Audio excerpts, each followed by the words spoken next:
Ini suara kan? Silakan. Oke. Assalamualaikum warahmatullahi wabarakatuh. Perkenalkan, kami dari kelompok 3. Kami akan mempresentasikan pemikiran akan use Cogens dan pemakaian masker dalam rekaman Zoom menggunakan PPT yang dibuat oleh Pak Tommy. Sebelum itu, perkenalkan, nama saya Suci Rahmawati, NIM 13122000166.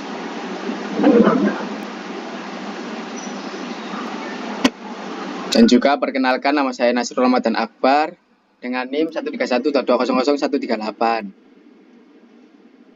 Perkenalkan, nama saya Adi Ahmad Maulana, NIM 131-2200-241. Perkenalkan, nama saya Bayaki Deva Minanta, NIM 131-22000168. Perkenalkan, nama saya Putri Nurul Ula, NIM 131-22000170. Baik, terima kasih. Lalu pendapat pertama yang akan disampaikan oleh teman saya Putri Nurul Ula, silakan diperkenankan.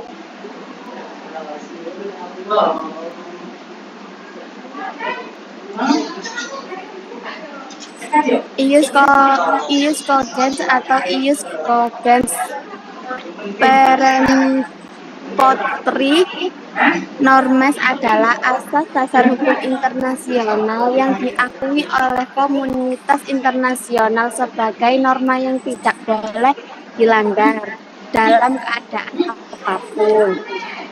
Tidak ada konsensus resmi mengenai norma mana yang merupakan jus cogens atau bagaimana suatu norma mencapai status tersebut. Contoh, pelanggaran genosida, pembajakan laut, dan pembukaan atau penyiksaan.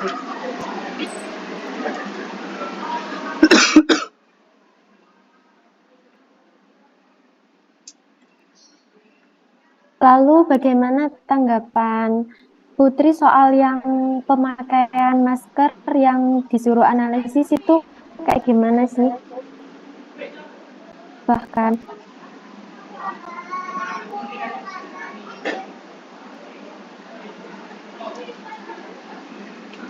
Goblok kan gak iso mah kontol. Kirim deloken grupe goblok raimu iku. Nang joino. Goblok karena gak ngereken kontol oleh njaluk oleh nilai ya kon. Untung aku apian. Sebentar ya, sebentar.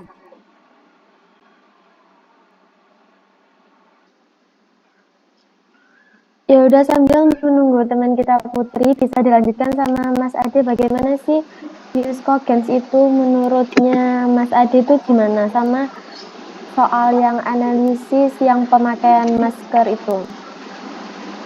Ya, use Cogens sendiri menurut saya yaitu mengacu pada prinsip-prinsip dasar hukum internasional yang dianggap sangat mendasar dan diterima secara universal, sehingga mengesampingkan hukum, kebiasaan atau perjanjian internasional lainnya. Norma-norma ini dianggap non-negotiable, artinya negara tidak boleh membuat perjanjian atau mengambil tindakan yang melanggar prinsip-prinsip tersebut.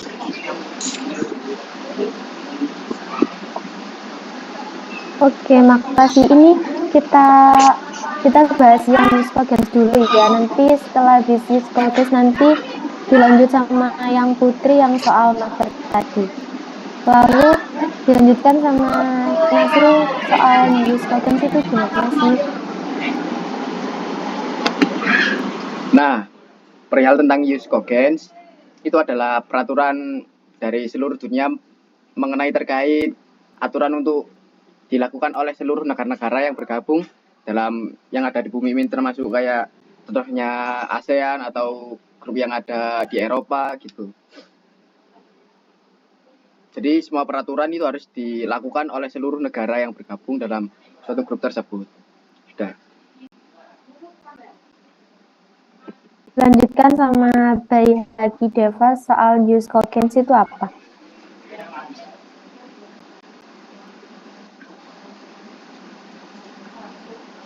Silahkan. Jus Cogens menurut saya adalah asas dasar hukum internasional yang diakui oleh komunitas internasional sebagai norma yang tidak boleh dilanggar dalam keadaan apapun. Tidak ada konsensus resmi mengenai norma mana yang merupakan jus cogens dan bagaimana suatu norma mencapai status tersebut. Walaupun begitu, beberapa norma yang biasanya dianggap sebagai jus cogens adalah pelanggaran genosida, pembajakan laut, perbudakan, dan penyiksaan. Oke, lalu menurut saya itu jus cogens dalam bahasa Inggris juga disebut peremptory norms adalah asas dasar hukum internasional yang diakui oleh komunitas internasional sebagai norma tidak boleh dilanggar dalam keadaan apapun. Tidak ada konsensus resmi mengenai norma mana yang merupakan jus cogens dan bagaimana suatu norma mencapai status tersebut. Walaupun begitu, beberapa norma yang biasanya dianggap sebagai jus cogens adalah pelanggaran genosida, pembajakan laut, perbudakan, dan penyiksaan. Asas jus cogens secara resmi disebutkan dalam pasal 53 Konvensi Wina tentang hukum perjanjian yang menyatakan bahwa perjanjian menjadi batal jika bertentangan dengan jus cogens.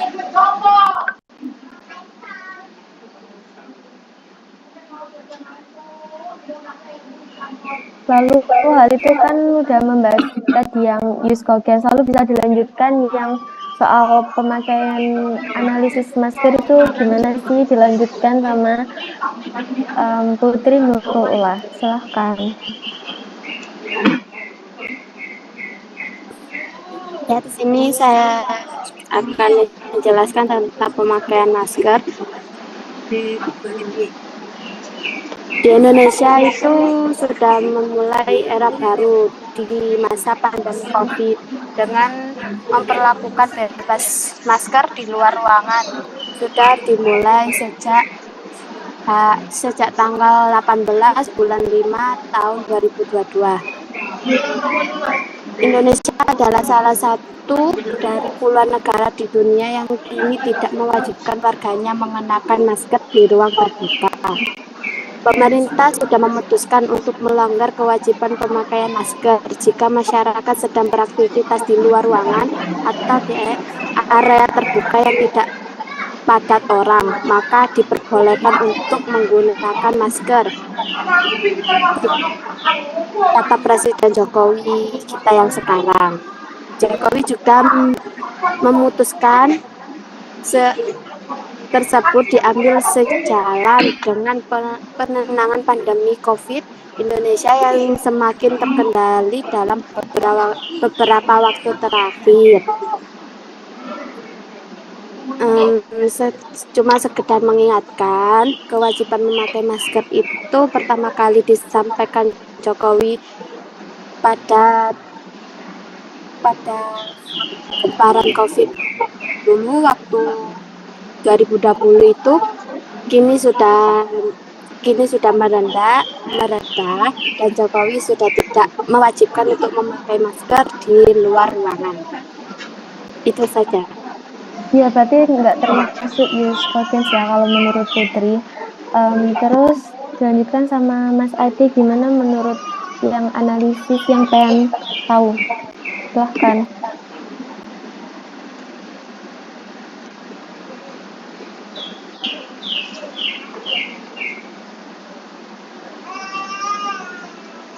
Mas Adi mic-nya nggak nyala.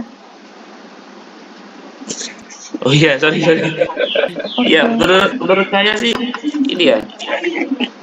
Kan ya kan seperti yang dikatakan tadi kan itu kan Jokowi itu kan mulai memperlakukan itu kan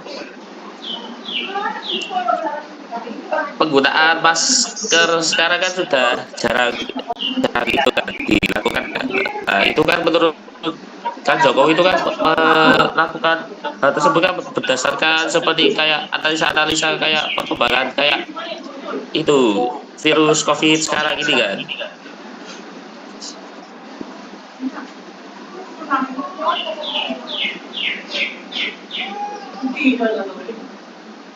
Terus kalau menurutnya Mas Adi itu termasuk use cocaine atau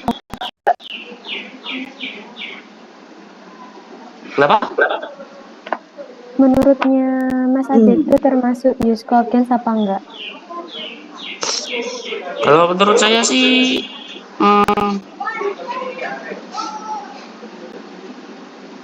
enggak sih harusnya. Oh, oke, makasih. Lalu dilanjutkan oleh Nasrul, silahkan.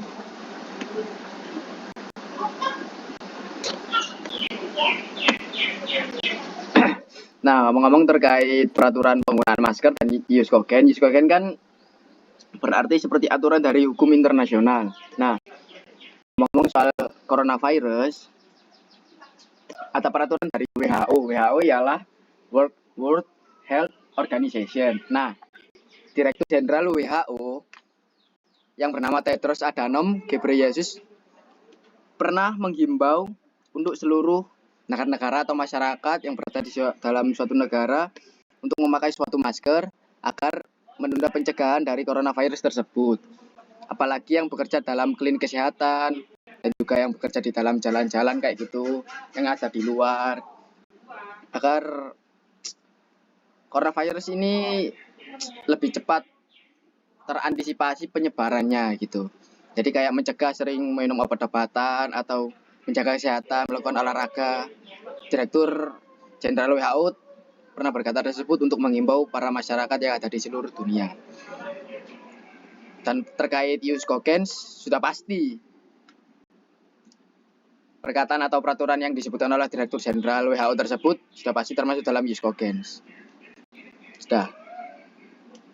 Oke, terima kasih. Lalu dilanjutkan oleh Bayi lagi.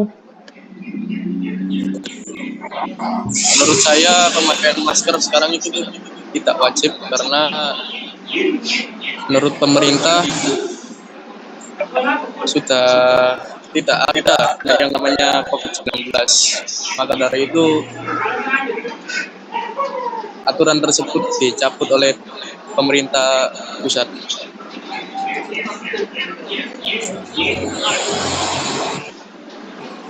Jadi menurut kamu itu termasuk use cocaine atau enggak?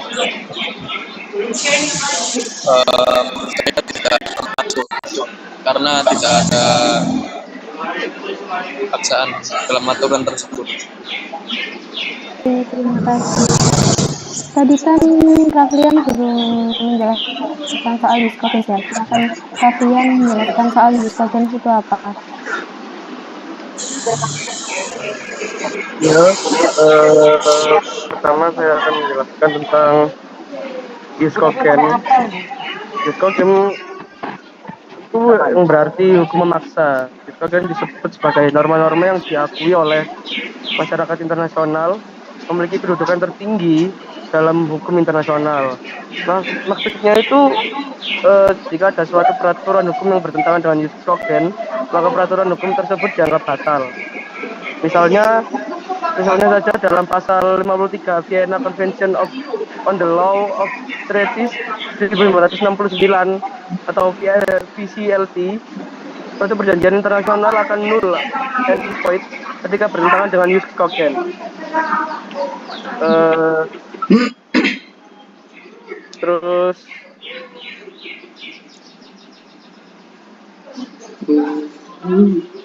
dalam konvensi ini disebut sebagai peremptory norms, yaitu sebutan lain dari use cocaine.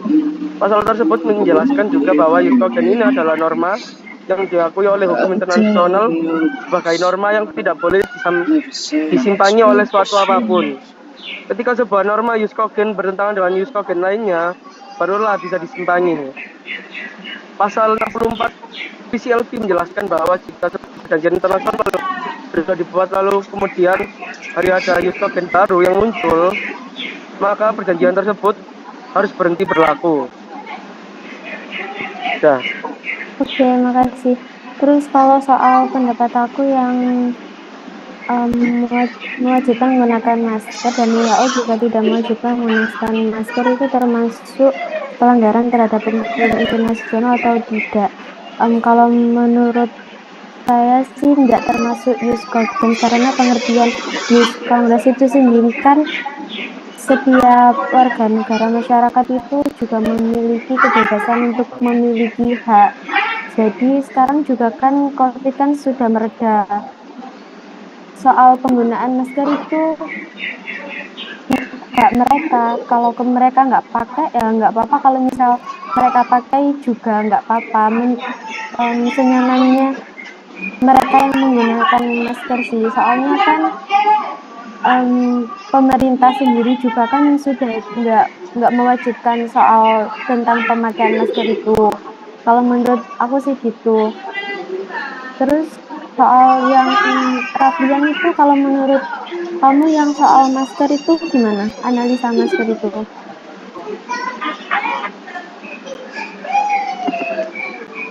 Silahkan. Oh, kalau itu bentar.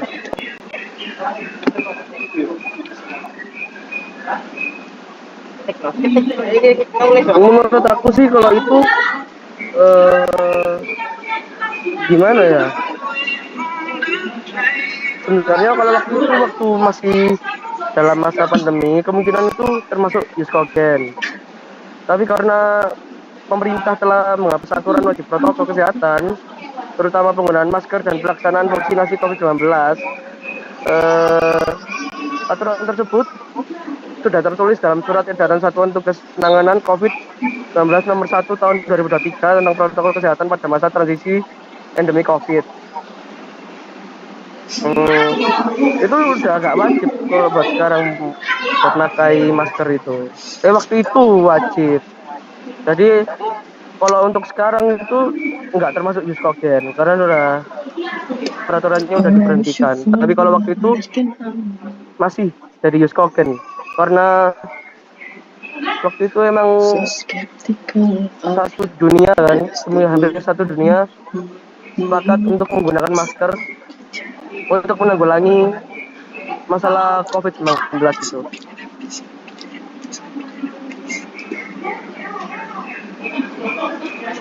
Udah.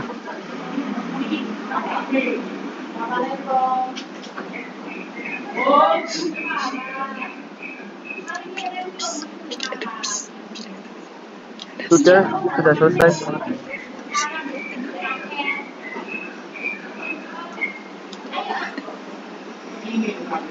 Suaramu, Ci.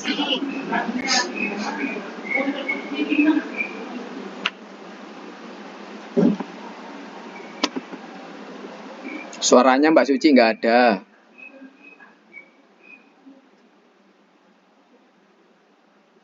Halo. Oh iya aku lali.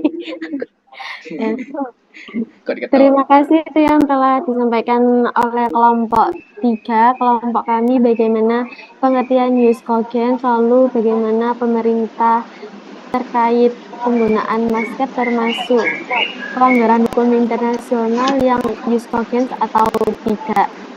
Terima kasih, maaf apabila ada salah kata. Sekian, wassalamualaikum warahmatullahi wabarakatuh. Sekian presentasi dari kami. Kalau ada kesalahan mohon dibicarakan baik-baik, bukan malah pergi mencari yang lebih baik. Terima kasih. Berekam dah. Aku adalah kekuatan yang tidak akan pernah terganti. Apa? Cot ganto ai. Matamu Rekam. Ya, bye-bye. Halo. Info Wis yo. temian. Iki rekamannya